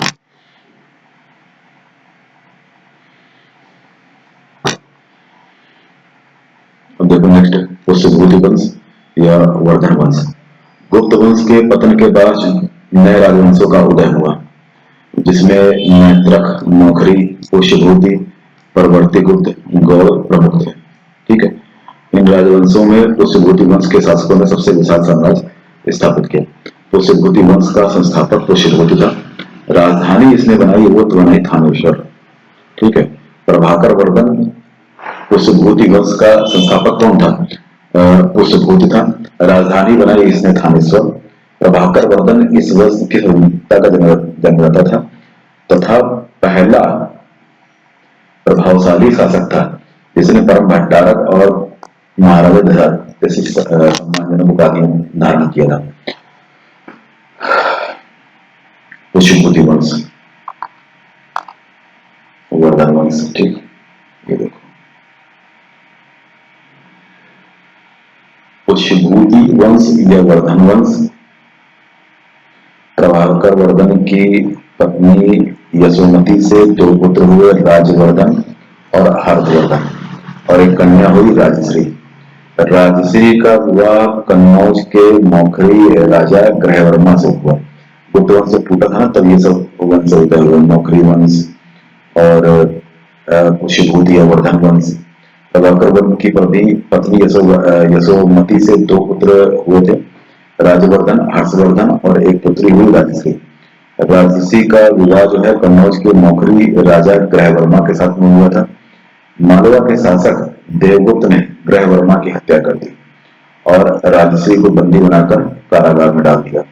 राजवर्धन गया, लड़ा जाकर के अपनी बहन के लिए और देवगुप्त को मार डाला। मालवा के शासक देवगुप्त को मार डाला। लेकिन देवगुप्त का एक मित्र था, गौ शासक शशांक। शशांक ने धोखा देकर राजवर्धन की हत्या कर दी। शशांक स्वयं शैव धर्म का अनुयायी था और उसने बोधि वृक्ष को भी कटवा डाला था।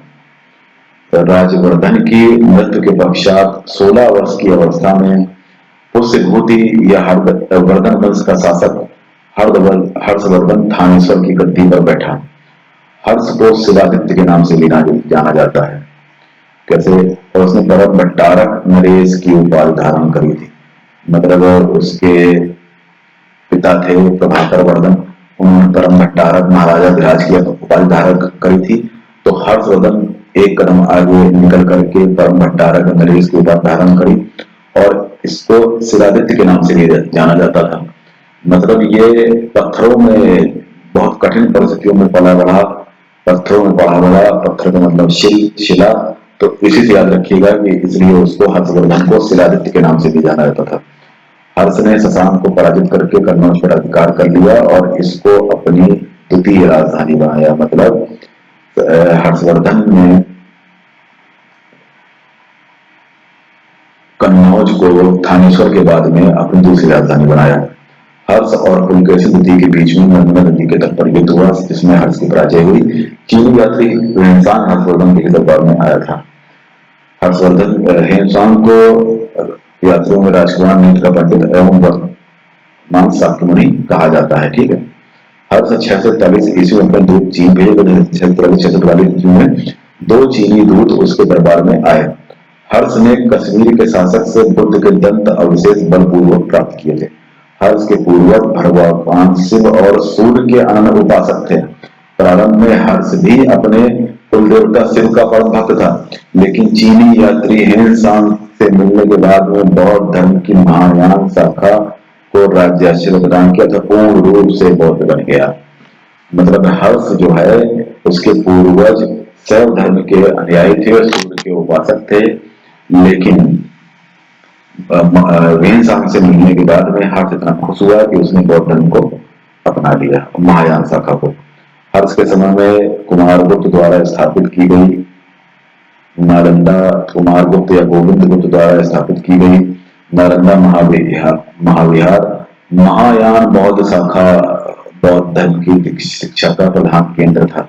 तो हर्ष स्वयं महायान शाखा को मानता था, तो इसने बौद्ध धर्म की महायान शाखा को ही नालंदा बिहार में प्रचार प्रसार की अनुमति दी। ठीक है। हर्ष के समय में प्रयाग में प्रति 5वें वर्ष में एक समारोह आयोजित किया जाता था, इसे महामोक्ष पर्षद कहा जाता था। हेनसांग स्वयं 6वें समारोह में सम्मिलित हुआ था। बाणभट्ट हर्ष के दरबारी कवि थे। इन्होंने हर्षचरित एवं कादम्बरी की रचना करी थी। बाणभट्ट किसके दरबारी कवि थे? बाणभट्ट से हर्ष ने कहा कि ऐसा करो, खूब सारे बाण लेकर जाओ, भट्ट भट्ट करके मारो। तो उन्होंने कहा कि हम मार देंगे, कि उसने तुम मारे, मार लिए तो ये कन्नौज जीत गया। कन्नौज जीत गया तो उसको उसने राजधानी बना लिया।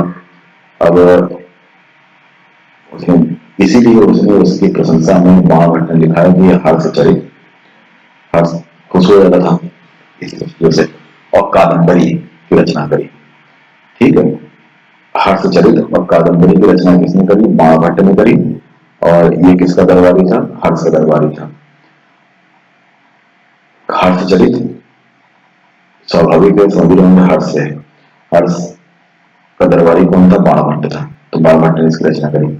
और कादम्बरी की रचना किसने करी? बाणभट्ट ने करी।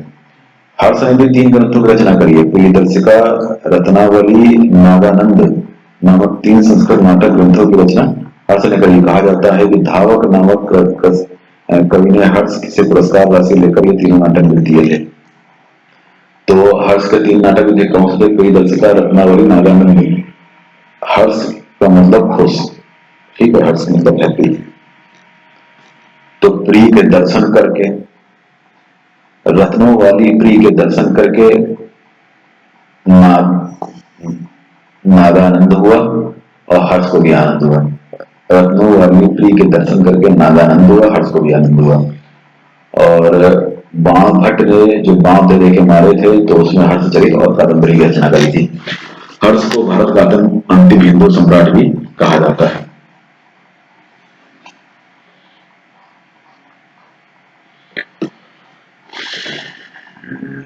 हर्ष चरित में सिंचाई के साधन के रूप में तुला यंत्र का उल्लेख मिलता है। हर्ष के समय मथुरा सूती वस्त्रों के निर्माण का प्रमुख केंद्र था।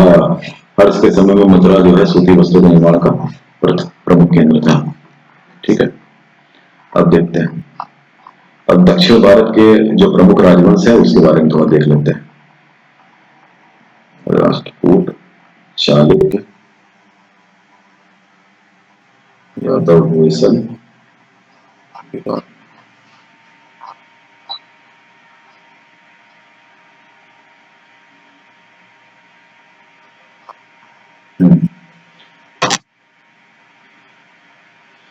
पहला वंश देखते हैं हम लोग, पल्लव वंश।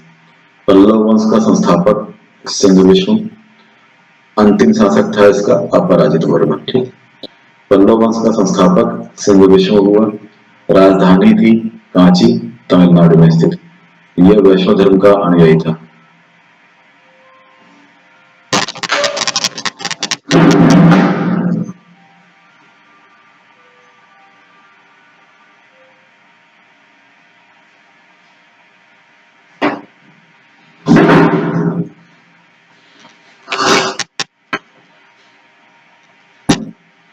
पल्लव वंश का संस्थापक कौन था? सिंधु विष्णु। राजधानी थी इनकी कांची। पल्लव वंश का संस्थापक था सिंधु विष्णु, राजधानी थी कांची, वैष्णव धर्म का अनुयायी था।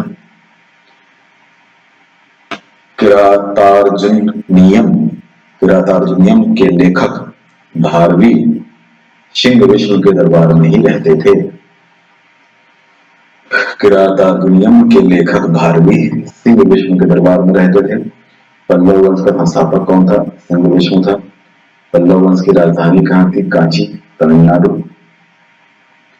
और पल्लव वंश जो है मूल रूप से वैष्णव धर्म के अनुयायी थे और इनके सिंह विष्णु के दरबार में भारवी रहता था जिसने किरातार्जुनियम की रचना करी है। कैसे याद करोगे? सिंह विष्णु जो वैष्णव धर्म के अनुयायी है इसलिए सिंह विष्णु है। ठीक है, अब भारवी सिंह विष्णु के दरबार में कौन था? मतलब भारवी किसका दरबारी था? सिंह विष्णु का दरबारी था। ठीक है, और रचना इसने किसकी करी थी? किरातार्जुनियम, मतलब किरात अर्जुनियम। जब अर्जुन किरात बन जाता है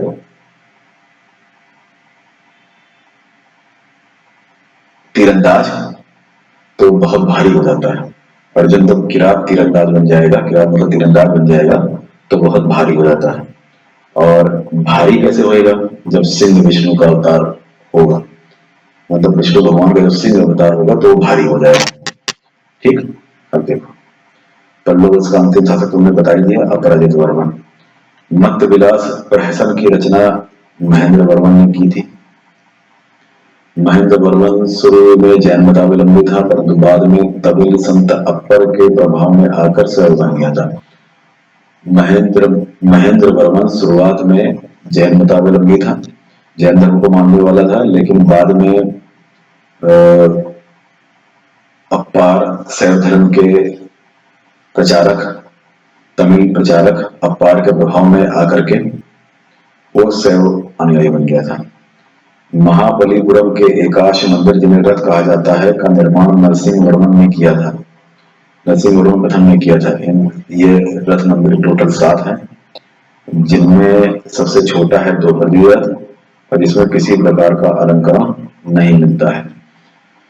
महाबलीपुरम के एकाश मंदिर या जिन्हें रथ मंदिर के नाम से जाना जाता है नरसिंह वर्मन प्रथम के द्वारा करवाया गया था। रथ मंदिरों की संख्या 7 है। रथ मंदिरों में सबसे छोटा द्रौपदी रथ है जिसमें किसी प्रकार का अलंकरण नहीं मिलता है। ठीक, मत्त विलास प्रहसन की रचना किसने करी? महेंद्र वर्मन ने करी। महेंद्र वर्मन शुरुआत में जैन मतावलंबी था और बाद में तमिल संत अपार के प्रभाव में आकर के ये शैव मतावलंबी बन गया। महाबलीपुरम के एकाश मंदिर जो बने हुए हैं उन्हें रथ मंदिर भी कहा जाता है। महाबलीपुरम के एकाश मंदिरों को एक पत्थर को ही काट के सारे मंदिर बनाए जाते हैं, इसलिए उनको एकाश मंदिर कहा जाता है। एकाश मंदिर कह दिया गया है हमको कि एक ही पत्थर को काट करके बना दिया गया है सबको इसको तराश करके। और उसी को रथ मंदिर कहा जाता है। इनकी संख्या कोई 7 है। द्रौपदी रथ उसमें से सबसे छोटा है और युधिष्ठिर सबसे बड़ा। निर्माण इसका किसने करवाया? नरसिंह वर्मन प्रथम ने निर्माण करवाया इसका, ठीक है। पल्लव शासक नरसिंह वर्मन प्रथम ने महाबलीपुरम के रथ मंदिर या एकाश मंदिर का निर्माण कराया। नरसिंह वर्मन प्रथम ने वातापी के चालुक्यों को हराने के पश्चात में वातापी कोंड की उपाधि धारण करी थी।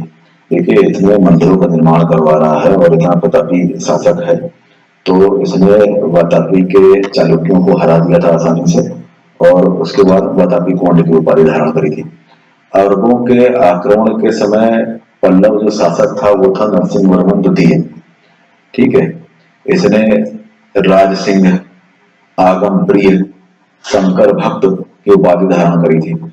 कांची के कैलाश मंदिर, एक तो महाबलीपुरम के एकाश मंदिर हो गया नरसिंह वर्मन प्रथम। अब देखिए कांची के कैलाश मंदिर का निर्माण नरसिंह वर्मन द्वितीय ने करवाया था। इन्हीं को राज सिद्धेश्वर मंदिर भी कहते हैं और इन्हीं मंदिर के निर्माण से द्रविड़ स्थापत्य कला की शुरुआत हुई महाबलीपुरम में सूर्य मंदिर। कांची के कैलाशनाथ मंदिर में पल्लव राजाओं और रानियों की आदमकद तस्वीरें भी लगी हुई है। तो कांची का कैलाशनाथ मंदिर है जिसे सिद्ध राजेश्वर मंदिर भी कहते हैं। ये नरसिंह वर्मन द्वितीय ने बनवाए हैं, ठीक है। तो नरसिंह वर्मन द्वितीय ने क्या कौन से मंदिर बनवाए हैं? कांची के कैलाशनाथ मंदिर, जिन्हें सिद्ध राजेश्वर मंदिर भी कहा जाता है, ठीक है।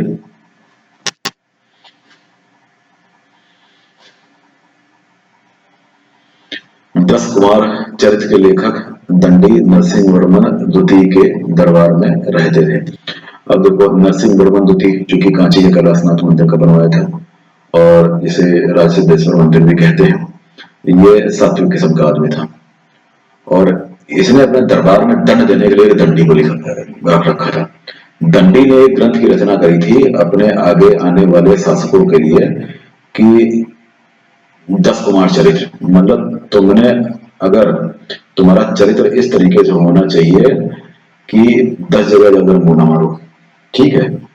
मतलब तुम लोग 10 कुमार के तरीके इधर उधर मुंह ना मारो, तुम्हारा चरित्र अच्छा होना चाहिए। तो उसने एक कि नाम ही उसका दंडी था कि नहीं तुमको दंड मिलेगा, तो 10 कुमार चरित्र की रचना करी थी। तो 10 कुमार चरित्र का लेखक दंडी किसके दरबार में था? नरसिंह वर्मन द्वितीय के दरबार में था। कांची के मुक्तेश्वर मंदिर तथा बैकुंठ पेरुमाल मंदिर का निर्माण नंदी वर्मन द्वितीय ने करवाया था। कांची का नंदी वर्मन द्वितीय, देखो नंदी वर्मन द्वितीय, मुक्तेश्वर मंदिर और बैकुंठ पेरुमाल मंदिर। मुक्तेश्वर, नंदी को नंदी पहले मतलब इंसान थे, उनको नंदी का रूप मिला। ये हुआ कि तुम भगवान शिव की पूजा करो तो तुमको मुक्ति मिलेगी। तो नंदी वर्मन द्वितीय ने मुक्तेश्वर मंदिर का मुक्ति पाने के लिए मुक्तेश्वर मंदिर का निर्माण करवाया और बैकुंठ पेरुमाल मंदिर का निर्माण करवाया। उसने कहा कि हम शिव जी की जो पूजा करेंगे ही करेंगे, साथ साथ नंदी वर्मन ने कहा कि हमको मुक्ति चाहिए तो हम मुक्तेश्वर मंदिर और बैकुंठ बैठे हुए बैकुंठ पेरुमाल मंदिर दोनों का मंदिर बनवाएंगे, हमको मुक्ति चाहिए ही चाहिए। नंदी वर्मन ने कहा, नंदी वर्मन द्वितीय ने कहा कि हमको तो मुक्ति चाहिए ही चाहिए, तो हम बैकुंठ पेरुमाल मंदिर और मुक्तेश्वर मंदिर कांची का दोनों का निर्माण करवाया।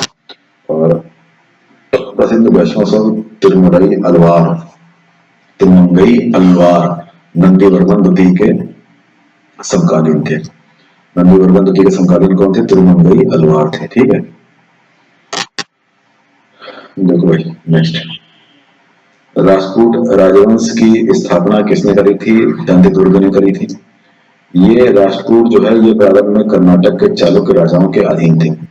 इनकी राजधानी थी मानखेत, तो सोलापुर महाराष्ट्र पड़ती है, ठीक है। राष्ट्रकूट कैसे याद रखोगे? मतलब धर के कूट देता है पकड़ के और कूट उठेगा कैसे जिसके खूब बड़े बड़े दांत होंगे, मतलब दांतों का दुर्ग बना हुआ है। तो राष्ट्रकूट वंश का संस्थापक कौन हो गया? दंतदुर्ग हो गया। अब चूंकि राष्ट्रकूट धरके कूट देते थे तो इसकी राजधानी को सबने मान्यता दे दी। ठीक है कि नहीं, ठीक है भाई, तुम्हारी राजधानी रहेगी, कोई दिक्कत वाली बात नहीं है। तो राष्ट्रकूटों की राजधानी क्या हुई? मान्यकूट, मान्यखेत। और ये कहाँ पड़ती है? ये महाराष्ट्र के सोलापुर में। ठीक है। एलोरा के कैलाश मंदिर का निर्माण किसने करवाया था? कृष्ण प्रथम ने करवाया था। नाम है कैलाश मंदिर, निर्माण किसने कराया? कृष्ण प्रथम ने करवाया। ठीक है। ध्रुव राष्ट्रकूट वंश का पहला शासक था जिसने कन्नौज पर अधिकार करने के लिए त्रिपक्षीय संघर्ष में भाग लिया था और प्रतिकार नरेश वत्सनाथ एवं पाल नरेश धर्मकाल पाल को पराजित किया था। तो एलोरा के कैलाश मंदिर का निर्माण किसने करवाया था? कृष्ण प्रथम ने करवाया था। राष्ट्रकूट शासक कृष्ण प्रथम ने एलोरा के कैलाश मंदिर का निर्माण करवाया। ध्रुव को धारावर्ष या तारावर्ष भी कहा जाता है, ऐसे याद रखने का तरीका है तारावर्ष। ध्रुव को धारावर्ष कहा जाता है। पहला शासक तो ध्रुव जिसने त्रिपक्षीय संघर्ष में भाग लिया था और पाल नरेश प्रतिहार नरेश वत्सराज को पाल नरेश धर्मपाल पाल को पराजित किया था। एलोरा के कैलाश मंदिर का निर्माण किसने करवाया था? एलोरा के कैलाश मंदिर का निर्माण करवाया था कृष्ण प्रथम ने करवाया था। उसके बाद राष्ट्रकूट शासक आता है अमोघ वर्ष। अमोघ वर्ष जैन धर्म का अनुयायी था। इसने कन्नड़ में कविराज मार्ग की रचना करी।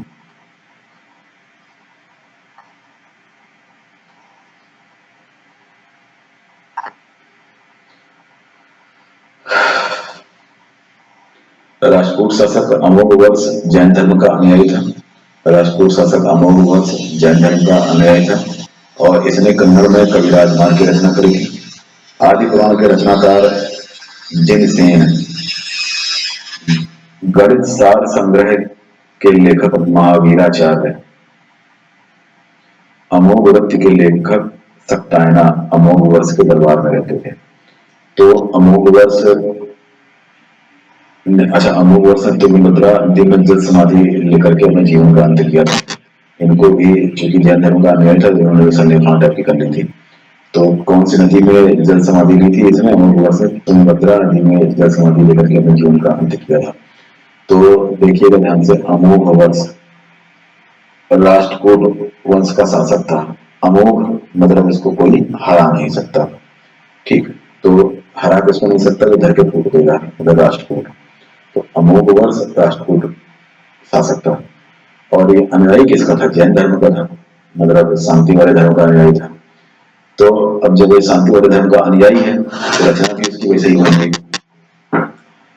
तो इसने कन्नड़ में कविराज मार्ग की रचना करी थी और इसके दरबार में जिनसेन, महावीराचार्य और सक्तायना रहते थे। जिनसेन ने रचना करी आदि पुराण की। जिन्न है तो इसे बहुत पुराना होगा। तो जिनसेन ने किसकी रचना करी? आदि पुराण की रचना करी। अमोघ वर्ष भी ढूंढ ढूंढ के लेकर के आया था, जिनसेन को लेकर के आया। मतलब पुराना आदमी इतना इतना टाइप का वो कविराज मार्ग टाइप का, मतलब खुद में प्रेमी था। तो इसने कविराज मार्ग की रचना करी थी अमोघ वर्ष ने। मतलब ये गाने बजाने का शौकीन था, मतलब अमोघ यंत्र बजाता था। तो कविराज मार्ग की इसने रचना करी थी। ठीक है। और आदि पुराण की रचना इसके दरबार में जिनसेन था जिसने कि आदि पुराण की रचना करी थी। इसके दरबार में था महावीराचार्य जिसने गणित सार संग्रह की रचना करी थी। इसके दरबार में कौन था? महावीराचार्य जिसने गणित सार संग्रह की रचना करी थी। अमोघ वर्ष जैन धर्म का नहीं था तो महावीराचार्य को लेकर के आया था और महावीराचार्य गणित सार संग्रह की रचना का पहले वेट करके। ठीक है। और इसके दरबार में सक्तायना भी था। सक्तायना को ऊपर अमोघ वर्ष सब सब करता था। तो इसने कहा ठीक है भैया, अमोघ वृत्ति की रचना कर देगा जिससे तुमको यकीन हो जाए कि हम तुम्हारे ही सेवक हैं। तो सक्तायना ने अमोघ वृत्ति की रचना करी, जिनसेन ने आदि पुराण की रचना करी और महावीराचार्य ने गणित सार संग्रह की रचना करी थी।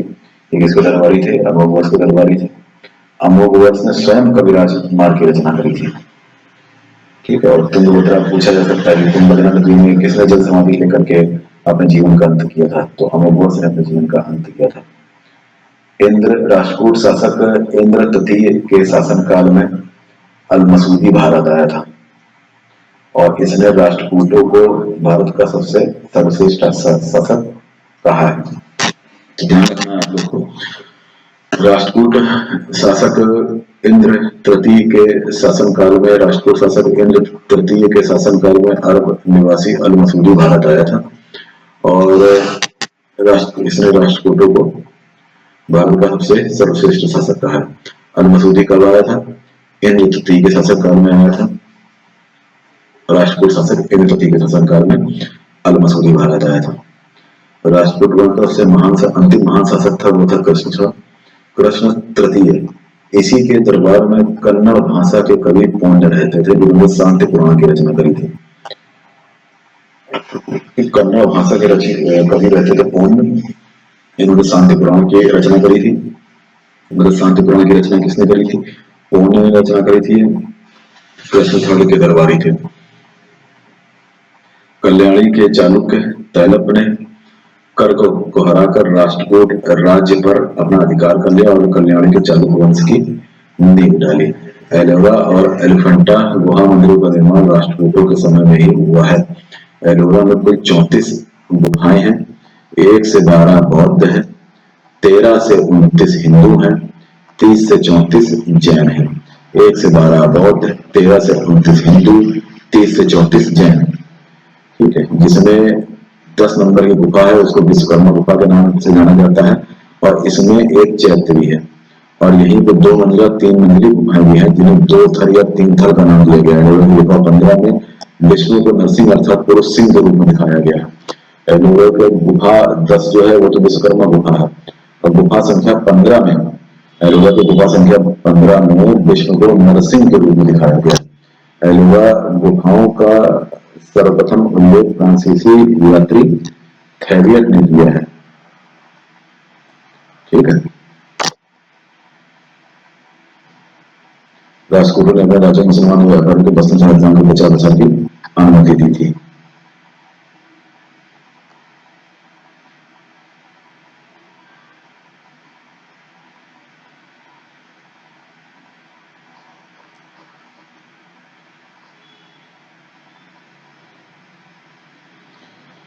अब देखो भाई, कल्याणी के चालुक्य। कल्याणी के चालुक्य वंश की स्थापना तैलप तृतीय ने करी थी। किसको हरा करके करी थी?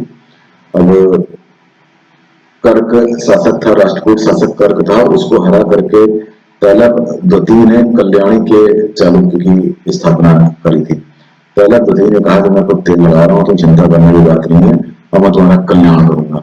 ठीक है, तो बहुत चालू आदमी था, तेल लगाने में माहिर था। तो ये किसका था? चालुक्य वंश का था। और इसने कहा चिंता न करो, मैं इतना तेल लगाऊंगा तुम लोग करोगे, मैं कल्याण करा लेकिन करूंगा नहीं। तो तैलप द्वितीय ने स्थापना किसकी करी? कल्याणी के चालुक्य वंश की। राजधानी स्वाभाविक सी बात है मानकेट की होगी। सोमेश्वर प्रथम ने मानकेट से राजधानी हटा करके कल्याणी को बनाया था। इस वंश का सबसे प्रतापी शासक जो था वो था विक्रमादित्य 6। तो विक्रमादित्य 6 का संबंध किससे है?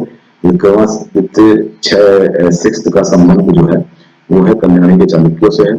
और विंध्य व विज्ञानेश्वर विक्रमादित्य 6 के दरबार में ही रहते थे। विंध्य और विज्ञानेश्वर किसके दरबार में रहते थे? विक्रमादित्य 6 के दरबार में रहते थे।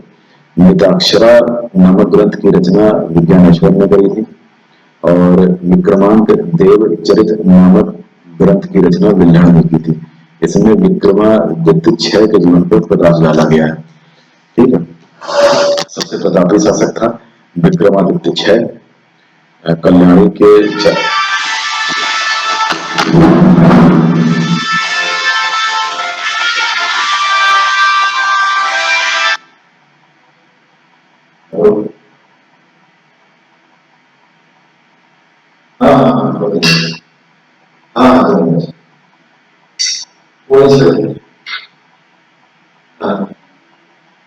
नहीं नहीं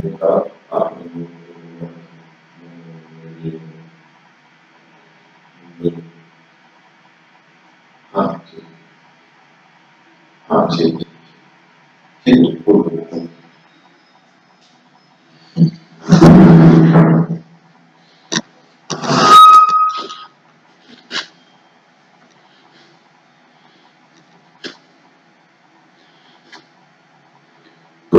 कल्याणी के चालुक्य जो है उनके दरबार में स्थापना किसने करी थी? तैलपति ने स्थापना करी थी। और उनके दरबार में कल्याणी के चालुक्यों का सबसे प्रतापी शासक जो था वो था विक्रमादित्य छह। विक्रमादित्य छह के दरबार में विल्हड़ और विज्ञानेश्वर रहते थे। विल्हड़ इतना अल्हड़ आदमी था कि उसने मिताक्षरा की रचना करी थी। ये मिताक्षरा जो है याज्ञवल्क्य के स्मृति पर लिखी हुई व्याख्या है, ठीक है। और विज्ञानेश्वर में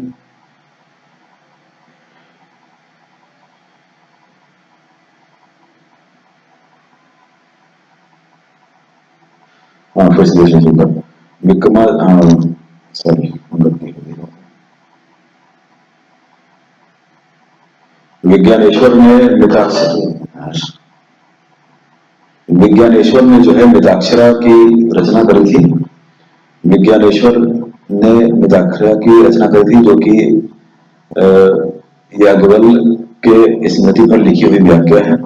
और विल्हड़ ने विक्रमांक देव चरित की रचना करी थी। तो देखिए विक्रमादित्य छह ये कल्याणी के चालुक्य वंश का शासक। इसके दरबार में दो लोग रहते हैं, एक है विल्हड़, एक है विज्ञानेश्वर।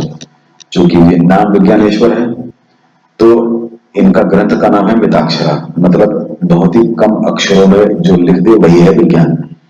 तो मिताक्षरा की रचना किसने करी? विज्ञानेश्वर ने करी। अरे मिताक्षरा है क्या? ये याज्ञवल्क्य स्मृति पर लिखी हुई व्याख्या है, ठीक। विक्रमांक देव चरित की रचना करी किसने करी? विल्हड़ ने करी, ठीक है। विक्रमांक देव चरित की रचना किसने करी? विल्हड़ ने करी। और मिताक्षरा की रचना किसने करी? विज्ञानेश्वर ने करी, ठीक।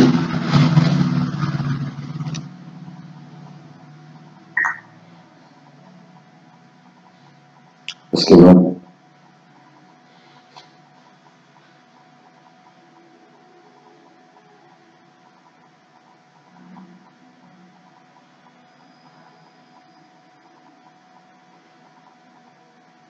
ये तो हो गया था कल्याणी के चालुक्य। और हम लोग आते हैं वातापी के चालुक्यों में।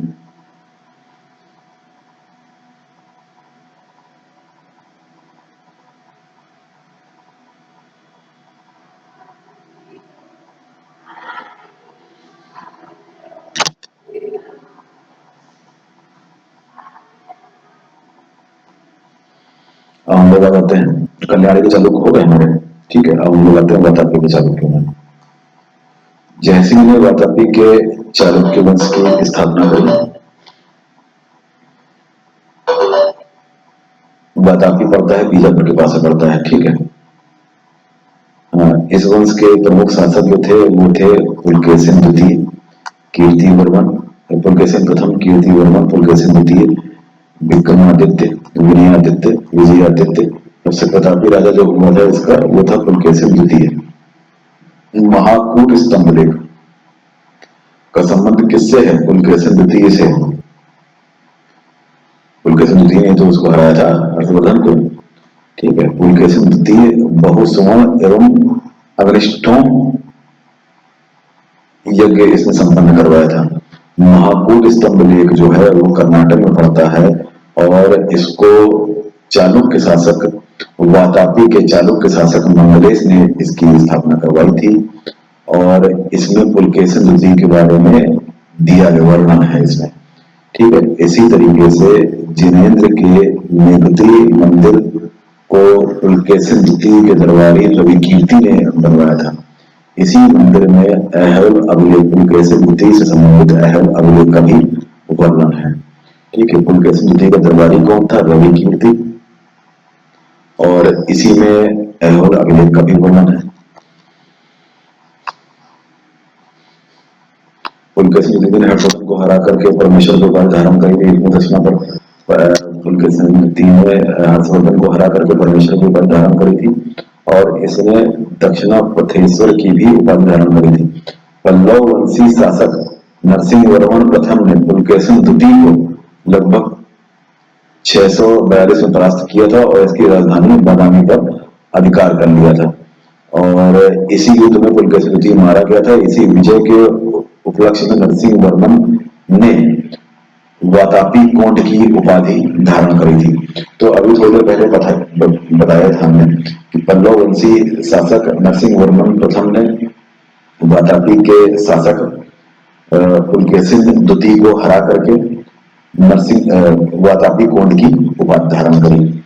तो हाँ, वातापी के चालुक्य वंश का संस्थापक कौन था? चालुक्य वंश का संस्थापक था जयसिंह। महाकूट स्तंभ लेख स्थापना मंगलेश ने करवाई। संबंध इसका पुलकेशिन द्वितीय से है। पुलकेशिन द्वितीय का संबंध ऐहोल अभिलेख से भी है। और जिनेन्द्र का जो मेघुती मंदिर है जो कर्नाटक में पड़ता है, उसकी स्थापना रवि कीर्त के मतलब उसके दरबारी रवि कीर्त ने करवाई थी। ठीक है, पुलकेशिन द्वितीय के दरबारी रवि कीर्त ने करवाई थी।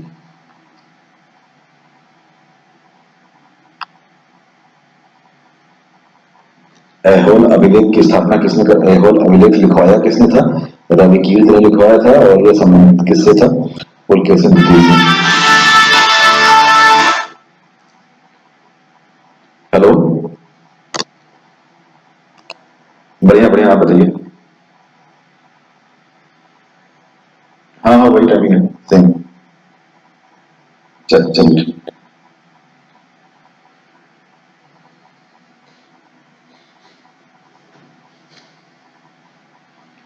हाँ, रवि कीर्त जो है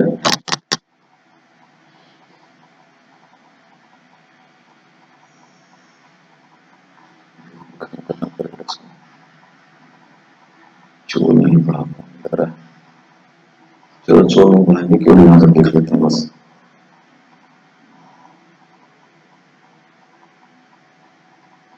रवि कीर्ति उसी तरीके से जैसे समुद्रगुप्त का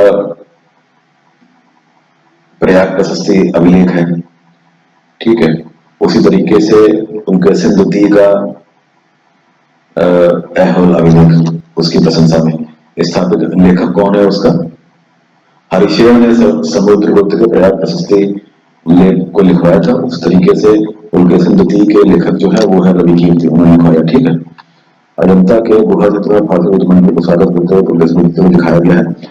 वातापी का निर्माणकर्ता कीर्तिवर्मन को माना जाता है। मालवा को जीतने के बाद गणियादित्य ने सकलोत्तर पथनाथ की उपाधि धारण करी थी। तो कौन से चालुक्य शासक ने मालवा को जीता था? गणियादित्य ने मालवा को जीता था और सकलोत्तर पथनाथ की उपाधि धारण करी थी। विक्रमादित्य द्वितीय के शासन काल में ही दक्कन वर्गों ने आक्रमण किया था और एक का भतीजा पुलकेशिन ने किया था। इस अभियान की सफलता पर विक्रमादित्य द्वितीय ने उसे अवनी जनाश्रय की उपाधि प्रदान करी थी। तो अरबों ने किसके शासनकाल में आक्रमण किया था? विक्रमादित्य द्वितीय, जो कि वातापी के चालुक्य वंश का शासक था, उसके दरबार में मतलब उसके शासनकाल में आक्रमण किया था। और उसके विक्रमादित्य के भतीजे पुलकेशिन ने इसका सफलतापूर्वक सामना किया था और अभिनव श्रेय की उपाधि प्रदान करी थी। विक्रमादित्य द्वितीय की प्रथम पत्नी थी लोक महादेवी। इसमें पट्टदकल में वीर पाक्ष महादेव मंदिर था। उसकी दूसरी पत्नी त्रैलोक्य देवी ने त्रैलोकेश्वर मंदिर का निर्माण करवाया था। इस वंश का अंतिम राजा था कीर्तिवर्मन द्वितीय था। इसे उसके सामंत दंत दुर्ग ने परास्त करके एक नए वंश की स्थापना करी थी। ठीक है, और एहल को मंदिरों का शहर भी कहा जाता है। तो वातापी के चालुक्य वंश का जो संस्थापक था वो था जयसिंह और इसका अंतिम राजा था कीर्तिवर्मन द्वितीय। जयसिंह से लेकर के कीर्तिवर्मन द्वितीय तक वातापी के चालुक्य वंश का संस्थापक था जयसिंह, अंतिम राजा था कीर्तिवर्मन द्वितीय और इसके सामंत दंत दुर्ग ने परास्त करके राष्ट्रकूट वंश की स्थापना करी थी। ठीक है, अब देखते हैं बेंगी के चालुक्य वंश। बेंगी के चालुक्य वंश का संस्थापक था विष्णुवर्धन। इसकी राजधानी थी बेंगी। ठीक है, सबसे प्रतापी राजा था विजयादित्य तृतीय, जिसका सेनापति था पांडुरंग। नेक्स्ट क्लास में देखेंगे।